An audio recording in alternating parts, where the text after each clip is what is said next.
Okay, folks, welcome to the Essential Talent Podcast. I know that you're out there. Let me just check my phone to make sure that we're all live, because we have a very, very special guest tonight. Yes, we are live, which is great.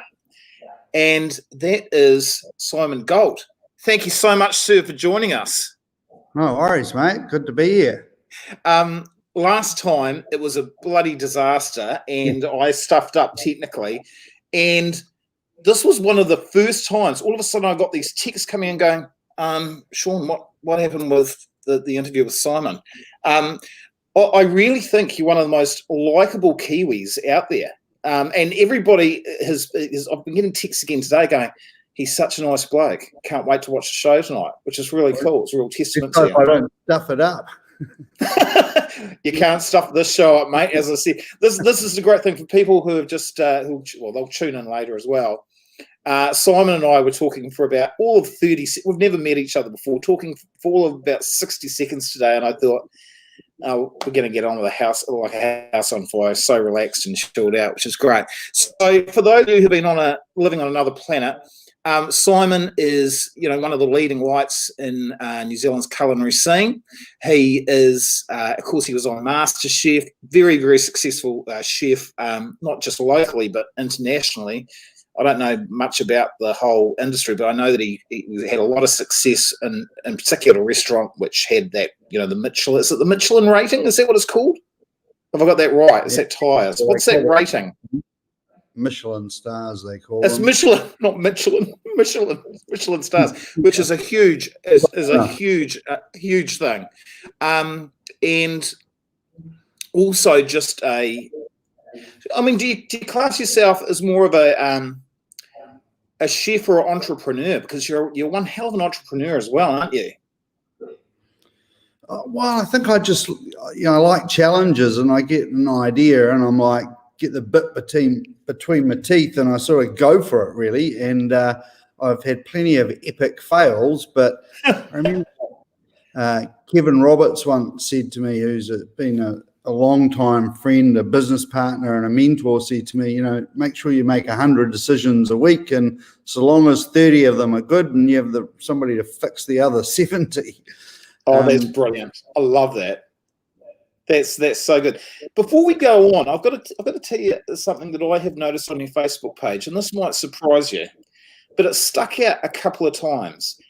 It's a photo, and you've done this a couple of times with your parents, and you always speak so fondly and affectionately about your parents when you've posted this photo, and you've shown a lot of gratitude. And seriously, that is the thing that has stuck out most when I have seen stuff on your page. Tell me about your parents and tell me about your childhood, because they must be very, very special people in your life, just the way that you describe it. Yeah, that's interesting you pick up on that. Yeah, there's nothing more important than family, right? There is absolutely, nothing thicker than blood, right? So my mum and dad both cooked in the kitchen. My dad's dad died when he was 7, and I've never had this conversation with him, but I imagine he went on a mission to be the best dad that could exist, and he was, and was that helping me with schoolwork, projects, all sorts of things. And both my mum and dad are awesome friends, and my best critics, my best supporters, and they're absolutely fantastic people. I love them to bits. Yeah, and that just comes through in such a genuine way when you have shared that online. It's just really noticeable that they're obviously just incredibly special people. So when you say they both cooked, was there a particular dish that you absolutely loved, or how did they get you to help them cook early on, or how did all that work? They were both in the kitchen together and loved doing things together. And Dad would obviously cook on the barbecue, and there are photos of me as a young kid with a chef's hat on, and trying to get stuck in and learn.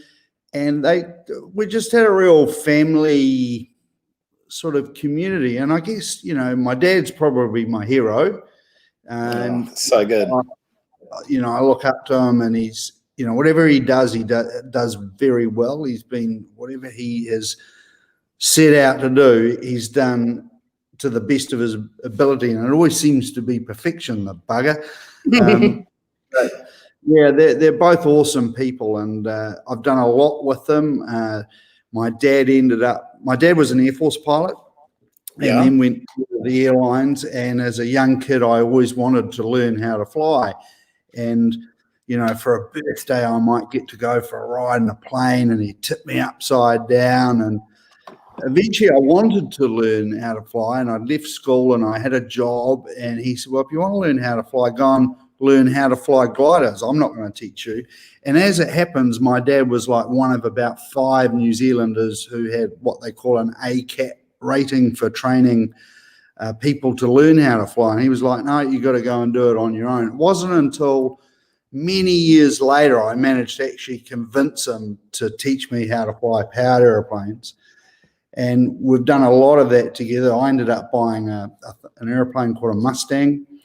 A lot of people are familiar with the World War II P-51 Mustang. So it was a modern day version of that. And my dad test flew it. And, this thing's a race car. It's, it's a weapon. It was the fastest piston engine airplane outside of the US. And so he did all the test flying in it and used to take it to air shows and display it. And progressively, as I got more experience, he taught me how to be an air show pilot and fly it at air shows. So we've gone away together, and this airplane, and, flown in some pretty crappy weather. And, it's just been a really cool father-son journey that, I couldn't wish for anything more. I tell you what, you moved very quickly to flying. Is flying actually secretly your true passion over cooking? I remember when I had my first restaurant when I was 22 years old. And wow, what was that? What restaurant was that? It was a restaurant called Bell House out in Pakuranga. It was a restaurant that had gone bust, and I bought it really cheap and got it going. And, we sort of became, after, 2 or 3 years, we got cranking, and, I was sort of the golden boy on the scene at the time.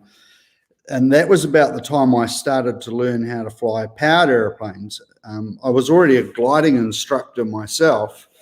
And then I said to my dad, maybe I should be switching and becoming an airline pilot. And he talked me out of it. And he said, look, if you love it, you really love it, do it as a hobby, and you'll always love it. And, do what you do well with the cooking and make some money out of that. You'll never have an issue with a medical, because if you lose your medical, you lose your job when you're a pilot. Yeah. And I think that was good advice. I still love flying. Every opportunity that I can, I try and get in the air and tip myself upside down and hopefully come back to earth in one piece. I love it. Hey, you'll notice I'll jump all over the place, but what was the moment? Was there a dish or something that you made as a kid that you went, I kind of like this cooking stuff. I'm pretty damn good at this. Was there a moment where you went, I could handle doing this? The first thing I can remember doing, and probably because there's a photograph of it more than anything, but was a 1-year-old birthday cake for my sister. So I was 8 at the time, and it was an ice cream cake, and it was made in a fudge tin, and it had one massive big candle in the middle of it. And if I look back on it now, it was nothing like a cake. It was melted ice cream put together. But that's the first thing I remember. But Mum and Dad had friends in the hospitality industry. So we'd often wind up in restaurants, and I think at that stage they wanted to get rid of me. So they'd say, go and have a look in the kitchen, which I did. And, I just loved it. I was fascinated by it. And I just had this dream to become a chef and have my own restaurant. And that was from a pretty young age that's what I wanted to do. I remember at school, a friend at school parents had a restaurant called Orsini's in Wellington, and I said, mate, do you think you could get me a job? And he told me to bugger off. And I've never forgiven him, actually. He came and worked for me in the end, as it happens. Of course he did. Yeah, so I knew at a young age that's what I wanted to do, and I was really fortunate to get an apprenticeship in an Auckland restaurant with a guy that made Gordon Ramsay look like a pussy. I'll tell you, he was a hard taskmaster, but he was all about, you had to get it right. There was no, I remember one day I cut a piece of eye fillet and I put it on a tray, and I was in the back kitchen. I had to pass it through this little sort of square hatch through to the front kitchen, and I'd cut it the wrong size. And he was so brassed off that it was the wrong size, he threw it at me. But with my good cricketing skills, I stepped back and I caught it.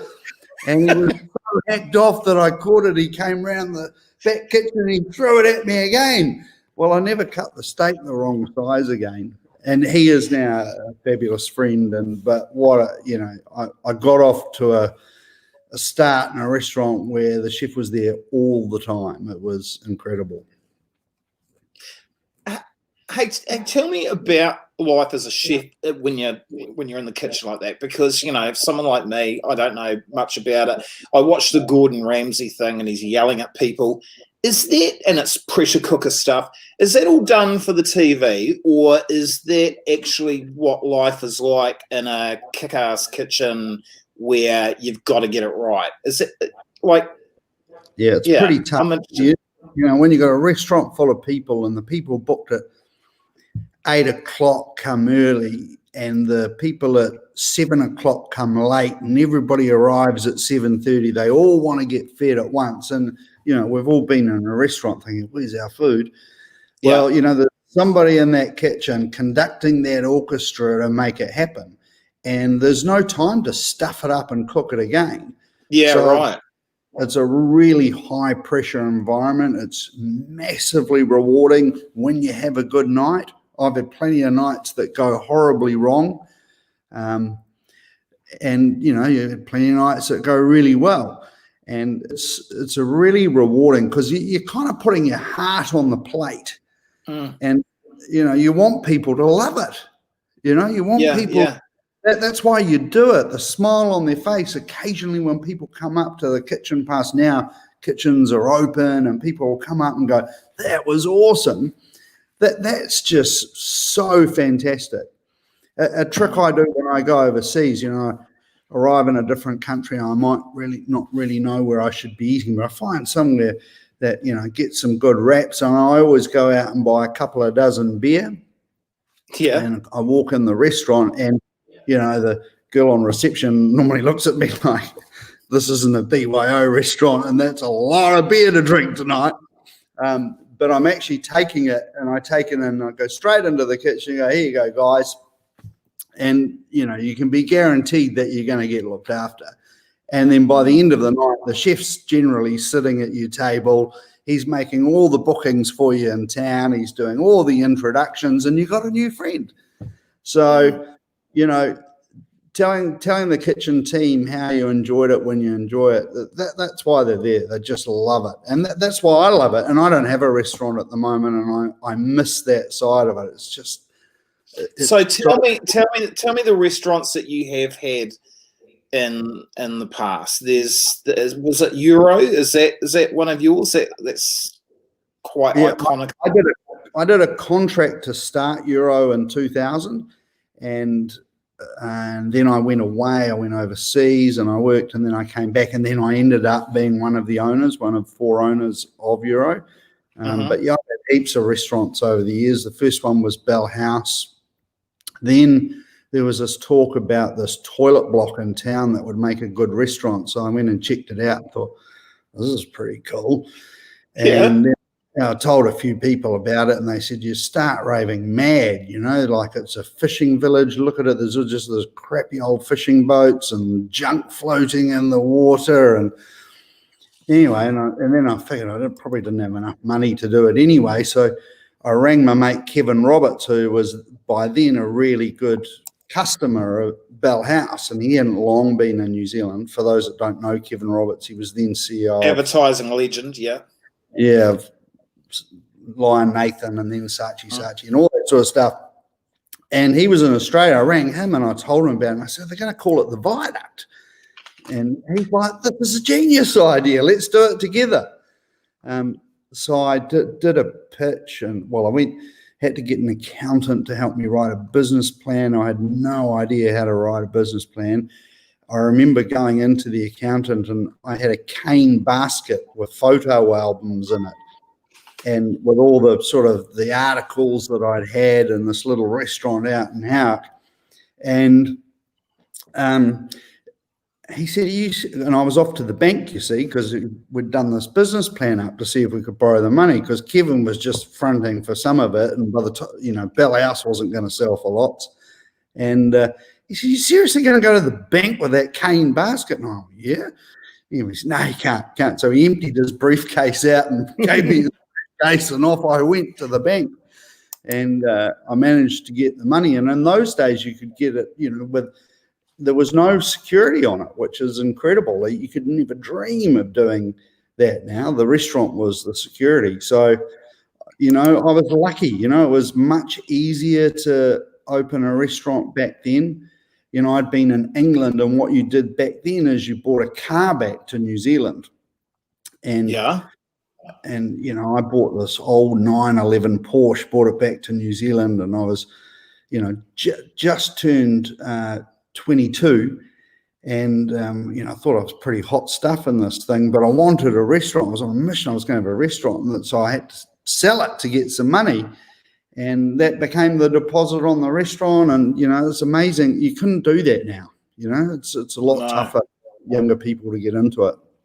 Now, how about this restaurant that was named Giraffe? Mm-hmm. Tell me the story about that, because I have had a bit of I did a little bit of prep today. So tell me about this restaurant Giraffe and what the story was there. Yeah, so I'd sort of got out of restaurants and I missed it, and I decided that I'd do another restaurant, and we were actually going to call it Banter. And then everybody said to me, you can't call a restaurant Banter. It's a ridiculous name. And my daughter was right there when these people were all telling me, and she was, what would she have been, about 4 or something? And I said, what should we call this restaurant? What should we call Dad's restaurant? And she said Giraffe, and I said done. So that's how it became Giraffe. I love it. Do you love naming stuff and brainstorming and naming your restaurants? I don't know if I'm very good at naming things, and I don't know whether Giraffe was really the right name, because most people probably think it's a game restaurant, which I have nothing to do with it anymore for about the last 9 months. But and when people hear the story, they think that's pretty cool. I don't know if I'm the best one to name restaurants. No, I love it. Hey, so who are some of your heroes, as far as, your dad, obviously, and your mum, but as far as in your world, as far as food goes, are there particular chefs that you have followed and looked up to, throughout your journey? There's a lot of incredible chefs out there. When I was younger, there was a chef called Nico Lardness. He was in the UK, and I sort of looked up to him. He'd done a book that had no pictures in it, in actual fact, and it even had a section that said, that was titled "The Customer's Not Always Right," and it really appealed to me. But it was a 3-star Michelin restaurant in London, and I got to dine there eventually, and it just was mind-blowing. And so I always used to look up to him. There are lots of chefs, Jamie Oliver's incredible, Gordon's amazing. Is he though? Oh, I think he's done amazing stuff for people. Really? Like cooks food. Do you think his food's good? Yeah, I do. Yeah. I think it's relatable to what people want to cook at home. It's down to earth. People don't want to cook a restaurant, prissy food at home. No. Maybe once in a blue moon, but people don't want to cook like that. And I think less and less people want to eat like that now too. And, Jamie's down to earth. He's given everything a go. Yeah. I know a few people bag him for the sake of bagging him, but I think he's done an enormous amount for people and for the food industry. He's got a lot of people loving food, wanting to cook. Yeah, I think he's awesome. What's your feeling on all these, services like, HelloFresh, My Food Bag? They send the food out with the recipes. What's your take on all those? I've never ordered any of them, and I commend Nadia Lim for what she's done. I think it's incredible and good on them. I think, and it's getting people cooking, and that's what I loved about doing MasterChef. Young kids got excited about food. Absolutely. What Kiwis need to do is cook. We buy too much pre-prepared food, which is just highly processed, highly refined, instead of buying stuff that doesn't need a label. It's food that you actually take home and you cook it.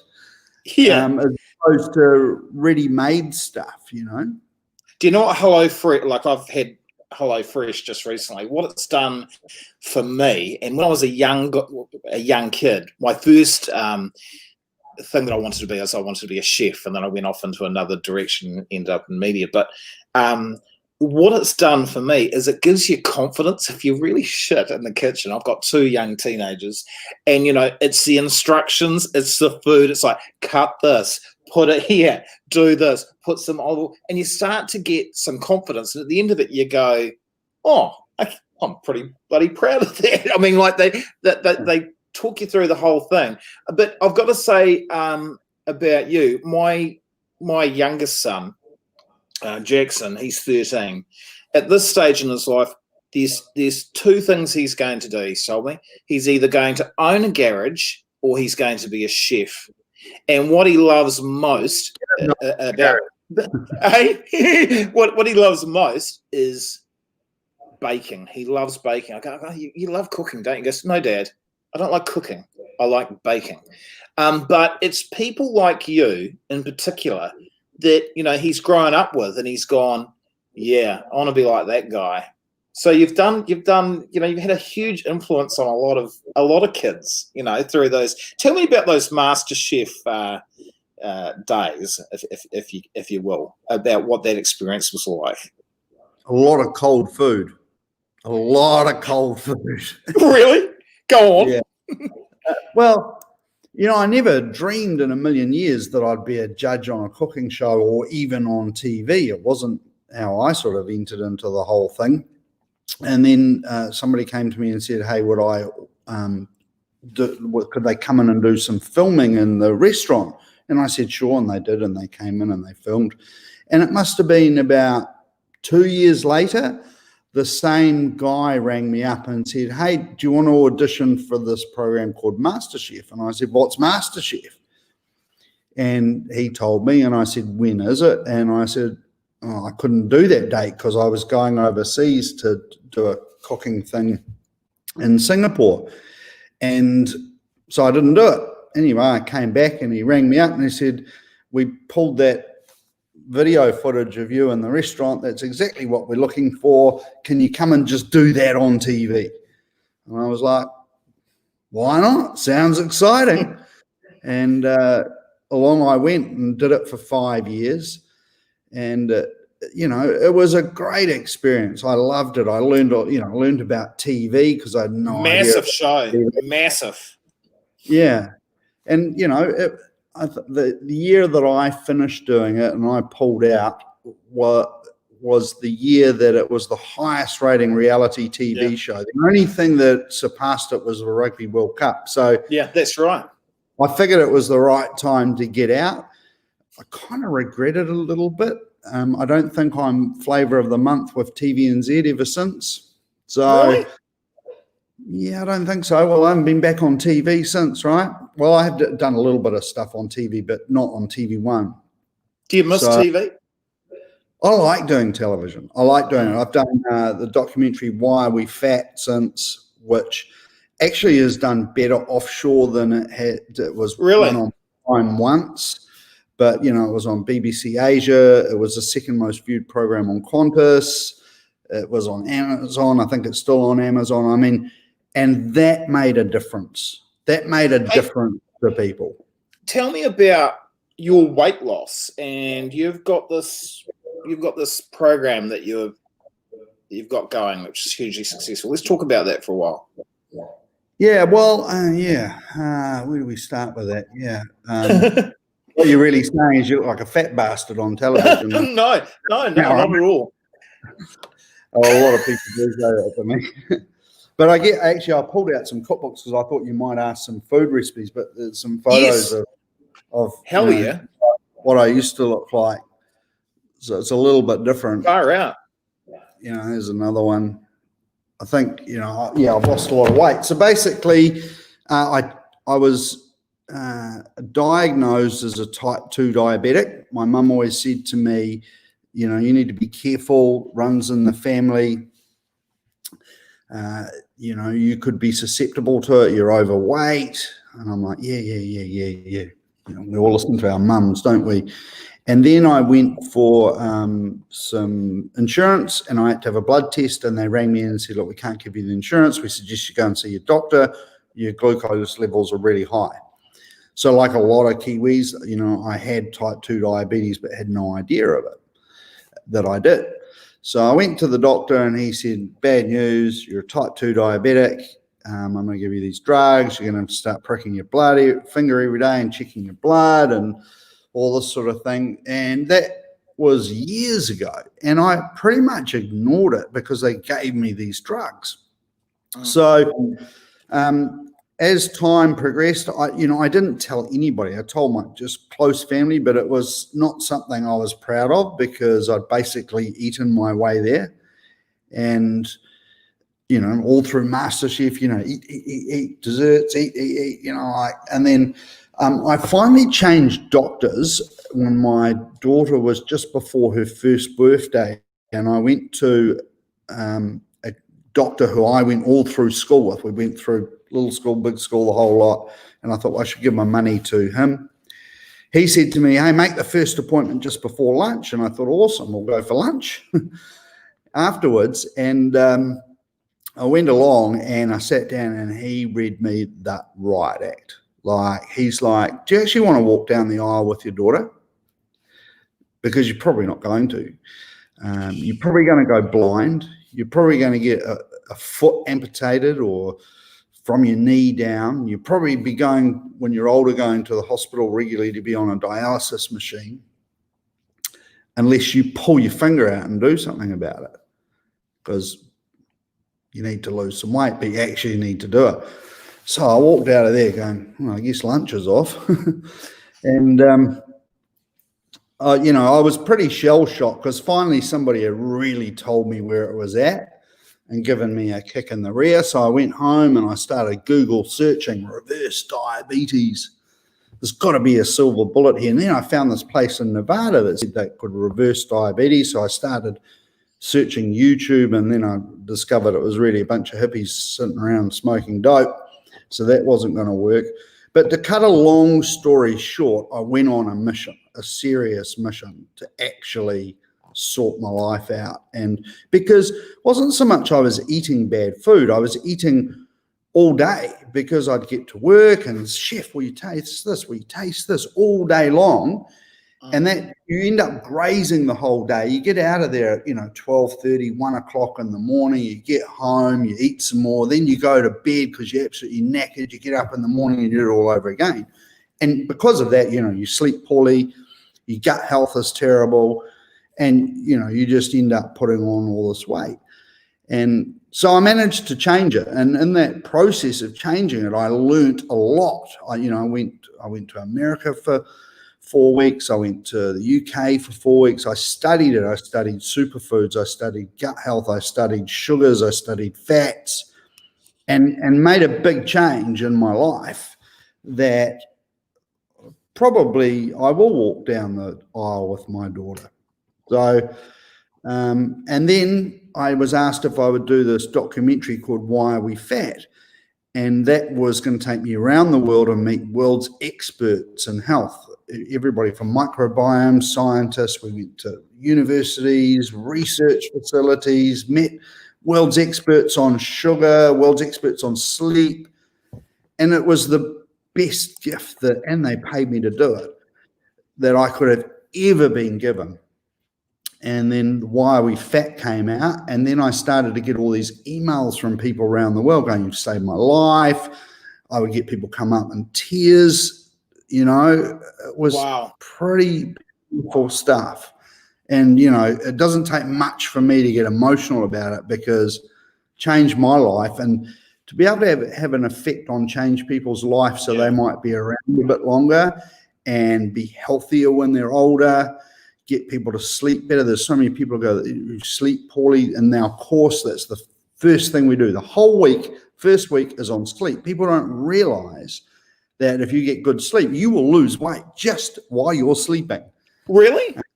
Yeah, absolutely. 25% loss is sleep. Yeah. The minute you wake up in the night, let's say you look over at your iPhone and you turn it on and you do your mental calculation of how much sleep you've got left. Well, from that moment on, you don't produce any more melatonin. Now, if you imagine up in your frontal cortex here, there's a little gas tank, just like in your car. And whilst you're sleeping, there's a petrol pump plugged in there, and it's slowly trickling in this melatonin and filling it up. And in the perfect world, you wake up in the morning and your tank's full, you're ready to go for a day, right? But if you wake up in the night or have 4 nights sleep, you might wake up with half a tank, quarter of a tank, 3/4 of a tank, and your day and your decisions about what you eat are going to be massively impacted. So we run it on Facebook, and it's a private Facebook page, and we do a video every day for 4 weeks, myself and this very, very clever nutritionist who puts things in a language that people understand. And then I put it in even more of a language that people can understand. And week 1 is on sleep. Week 2 is getting people to eat in windows, so that, like I said, when I was a chef, you'd walk in and you'd eat food all day, just little bits all day. And we all do that. We'll normally do that, don't we? Get up, we have breakfast, then we might have morning tea, then we'll have lunch, then we might have afternoon tea, then we have dinner, then we might sit and have something late at night. And then we go to bed and sleep and we don't eat. And that's the only time that we're fasting. And, the world's talking about intermittent fasting, and it works, right? So we get them eating in windows, but we explain the science behind everything. We get them to understand why it works, why they're doing it. Then week 3, we get into gut health. So that's like a rainforest inside us, right? And, 90% of serotonin, which is our happy hormone, is made in our gut. You know that word? I've got this gut feeling. I mean, it's your big brain. That brain is communicating via neurons to this little brain up here. Whether you feel happy, whether you feel sad, 90% of that serotonin is made in our gut. That's depression right there. And what we do in New Zealand is we come along and we napalm it with all this highly processed and refined food. So we kill all the good gut bacteria in there, and we're on a hiding to nowhere. And then, you get the gremlins going, feed me, feed me, feed me. That's going, give me more sugar, give me more food that my body will turn into sugar. 1 cup of cooked rice, just one cup, your body turns into 10 teaspoons of glucose. That's sugar, and your body just wants it because you killed all this good gut bacteria and you just gain weight. So the 3rd week is all about gut health. And at this stage, we haven't told anybody to go for a run around the block, go to the gym. We've told them to get vitamin D, sit outside for 30 minutes, maybe go for a walk. And then in the 4th week, we're on nutrition. And, we talk about food. So something really interesting to think about. So the Mediterranean, right? I did another documentary called What We Eat. Again, played once on TV in New Zealand. 2 episodes.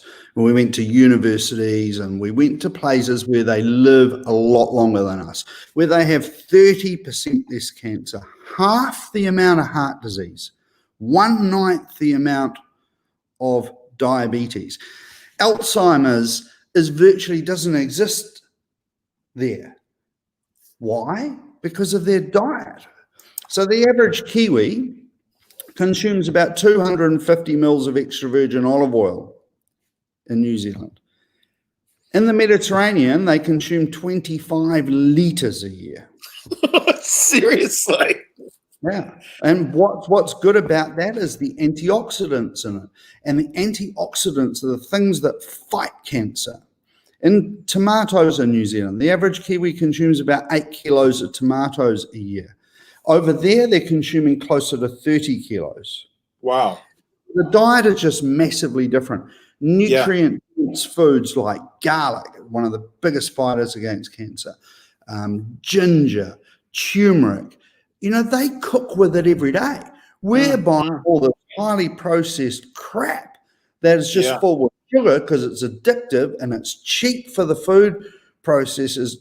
Can you tell I get but on a roll here when you ask me about? I'm loving this. Go, and I'm sure our viewers will tune in later on and watch the whole lot of this. I mean, this is great. Keep going. It's brilliant. Well, so if we can look at, we get one body, right, to live in. It's not like a car where we can trade it in and get a new one. And I have learned too late in life to start looking after my body. I still hammer it every now and again. Being brutally honest, I love ice cream, I love red wine, I love whiskey, I love all those things. But I do spend a lot of time ensuring that I get plenty of fiber in my diet, all the things that look after my gut. I do things to help so I sleep a lot better. So I get 8 hours sleep. That's what we should be getting. You get people go, I can run on 5 hours. Bullshit. Oh, rubbish. What a load of rubbish. Yeah. And for every half hour you sleep less than 8 hours, it's equivalent of having a shot of vodka, as in your ability to, we all know if you're super tired, you can't make decisions well, you're lacking energy, you're not empathetic. What do you have for breakfast? What do you make for breakfast extra? I don't have breakfast. Okay. I eat in an 8-hour window, so I won't have anything until 10, 11 o'clock. And it only takes a week or so to adjust to that. Yeah. Do you drink coffee? I drink heaps of pike, So anyway, it's called 4 Wheels of Health, and I'll give it a plug because do it, please. It makes a difference. And if people go to 4wheelsofhealth.com and read the testimonials, I spoke to a girl yesterday. In the first 2 weeks, she lost 9.7 kilograms. Wow. And then you get some people that lose 4 to 6 kilos. So it varies for everybody, but it works. I remember this one girl came into the restaurant and she'd done the course and she was there for dinner with her husband. And she's like, I didn't really do it to lose a lot of weight, but I lost 11 kilos, she said. But the most important thing for me was previously my hair was falling out and I had dermatitis. My hair no longer falls out. My dermatitis is gone, and her husband pipes up and says, and I'm getting shagged again. Yes, right? Everybody wins. But that's, this 4 wheels. Okay, I'm gonna ask you this. I'm gonna ask 3 questions to wrap this up because you've been so bloody generous with the time. By the way, the Master Blaster himself has agreed to go on our roster at Essential Talent, which we are just so stoked with. Tell me this. What is a dish or a meal that you make where you go, and I can tell you are like everyone that is on our books, and I say this to people, I find the more successful people are, the more humble they are. They're very focused, they're very driven, but there's also that humility, and you are clearly like that. But tell me this, what's a dish where you go, you know what? I'm pretty bloody good at doing that meal. I nail that. Is there a dish where you go, Nah. Oh, come on. There's got to be. There's got to be. The dish I love is the dish that somebody cooks for me with loads of love. Yeah. It doesn't have to show off, but cooking, I love cooking. Probably risotto is one of my favorite things. I rate myself at cooking risottos. I lived in Italy for a year. I could talk all night to you just about Italy. Really? But yeah, I love that place. I lived there for a year. Couldn't speak any of the language, and I got through, and I learned from these incredible chefs. And risotto has to be made with love, and you can do it with anything. In this first cookbook I did, right? I'll show you a picture if I can find it. I probably don't have time, but Mate, well, you got as much time while I'm doing it. And it's a risotto that I put in here because it's the best risotto I've ever had in my life. It was cooked by this incredible Italian guy. What he didn't know about cooking Italian food wasn't worth knowing, and now I can't find it. And I swear nobody's ever cooked it. Do you know why? Because it's a cabbage risotto. And everybody turn their nose up at a cabbage risotto. But I swear to you, it is the most beautiful thing. Really? Made with love, and a really fantastic Parmesan cheese, like, Parmigiano Reggiano, the king of Italian cheeses. Do you know it takes 500 liters of milk to make one wheel of Parmigiano Reggiano? But there's loads of great recipes on my new YouTube channel, which I started during the first. Come on. Tell us about the YouTube channel. Tell us. Yeah, that's just the plug. I'm just about at 1,000 subscribers. So maybe some of you can get me over there. So I've just been doing recipes. It's a one-man band. I film it. I clean the dishes. I've got a guy helping me with editing, but to start off with, I was editing, learning all about that. If you could have videoed me filming it, like one day I've got the phone taped to the tap over the sink. It fell in the sink. I've had it I taped it to the fridge door. It's hilarious, but I think they're great recipes, and they're recipes that people can cook at home. How to cook the perfect eye fillet, how to cook the perfect ribeye, crispy skinned salmon. Talk me through making a good breakfast on a Sunday morning. Well, for me, a béarnaise sauce is just, wicked, and everybody shies away from a béarnaise sauce because they think it's too hard, and they go to a restaurant. And the annoying thing for me about that is probably 80% of restaurants buy a packet one in that you could buy from the supermarket anyway, and you can tell by the color of it. But, a beautiful béarnaise with bacon that's good bacon, not full of sugar. How do you cook bacon properly? Because I love bacon, and when I go to a cafe, it just tastes different to when I just stick it in the pan. What's the key to actually getting that bacon nice and really crispy and nice? Cook it on a tray in the oven. Okay. When you cook it in a pan, right, you end up with splatters. Yeah, that's what I do. Yeah. Splatters everywhere. But if you get the oven at about 180 degrees and you lay them out on a tray and then turn them halfway through, you'll get really lovely bacon, and you won't have a kitchen to clean up. Make a béarnaise sauce. There's a recipe on my YouTube channel, and also how you can transform it into a recipe to be a sauce for a piece of steak. It is so easy to do. I've got a step-by-step thing, and it tastes great. And then poaching an egg, right? So I like poached eggs. The key to a poached egg is that the egg is really fresh, and you check to see if an egg's fresh by getting a glass of water and dropping it into the water, cold water, and it should sink right to the bottom. If it remotely floats, it's never going to be a good poached egg. Don't put any vinegar, any salt in the water. The only time you would put a touch of vinegar in the water is if the egg is a bit old, and it's like bad news, right? And you don't want an egg that tastes of vinegar anyway. And then so you bring it up to the boil and then the water, and then you just turn it down so it's barely ticking. You can barely see the water moving, right? And then you get a spoon and you just swirl it around in the pot, then lift it out and watch it. The water will keep going this. And when it's just slowing down nicely, drop the egg on the side. Some people love it in the middle because it spiralizes it, but I like, which you can put it in the middle of the water, or you can put it on the side.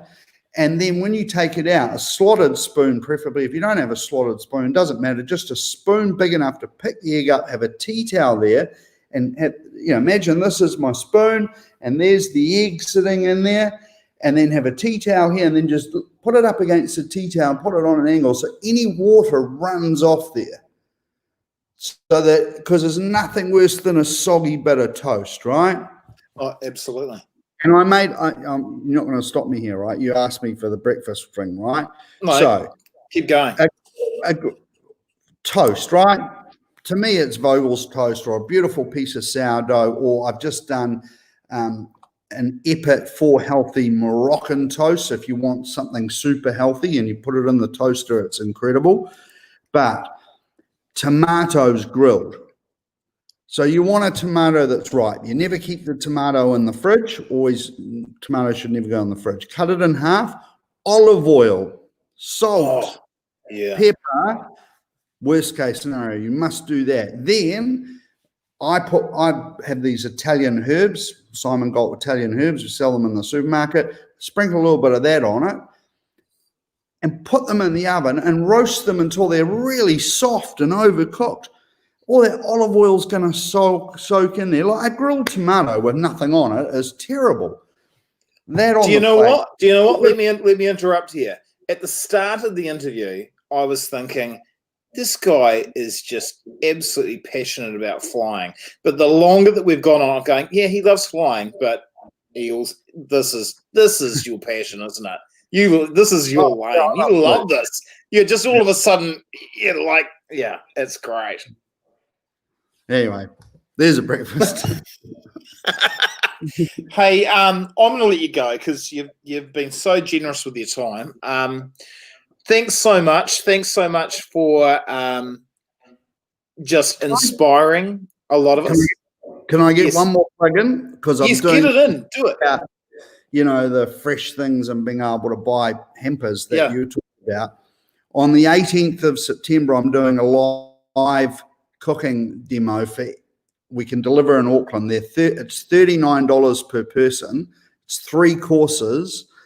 You have to have your order in by the 14th.